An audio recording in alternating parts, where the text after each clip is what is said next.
Memorials held across the country today to honor the victims of the 9/11 attacks.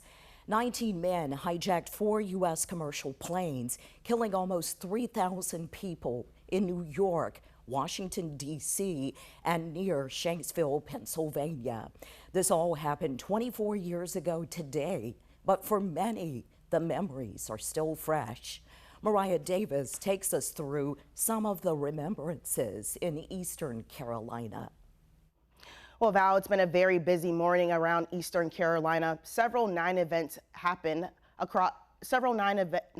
events happened across our area. So let's start with the ceremony that was in New Bern. People gathered at the fire station at 8:46 a.m. That's the exact time the first plane hit. First responders, police, and locals came together to hear personal stories and speeches from officials who were at the ground zero, as well as the Pentagon. The ceremony also included laying of the wreath, the ringing of the bell, and bagpipes to remember those who were lost. In Havelock, dozens gathered for a brief but powerful ceremony in front of the Havelock police station. This 9/11 memorial has items from all 3 plane crash sites, including a steel beam from one of the World Trade Center buildings, a chunk of concrete from the Pentagon, and a rock from the field in Shanksville, Pennsylvania, where the 4th plane crashed. Firefighters presented a wreath. Havelock Commissioner Brenda Wilson brought a book with her that tells each of the victims' stories. Well, I was right here in Havelock the morning that it happened, and shortly thereafter in December I went to New York, and there were still bicycles chained to the poles with dust on them. They were still removing, there was still smoke. This is so powerful because you see the faces of each and every one who's no longer with their families. Several people shed tears remembering what happened 24 years ago. The city of Havelock has had their memorial display since it was dedicated in 2012. We will have a full wrap-up of the 9/11 events happening around ENC in our later newscasts. And we continue our coverage in Carteret County. That's where first responders in Beaufort paused to remember and reflect. They lined up right outside the fire headquarters as a dispatcher recounted the events of that fateful day.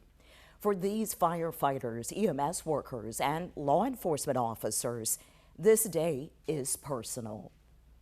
So when you lose 3,000 lives in something that instant, not over an extended period like a war or a battle campaign or anything, it's important that we do remember it. And it's important that we do have a kind of a memorial like this.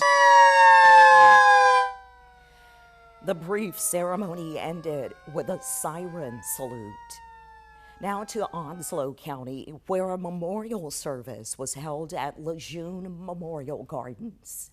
Members of the Honor Guard from Jacksonville Police and area fire departments took part, along with the Onslow County Sheriff's Office Public Guard.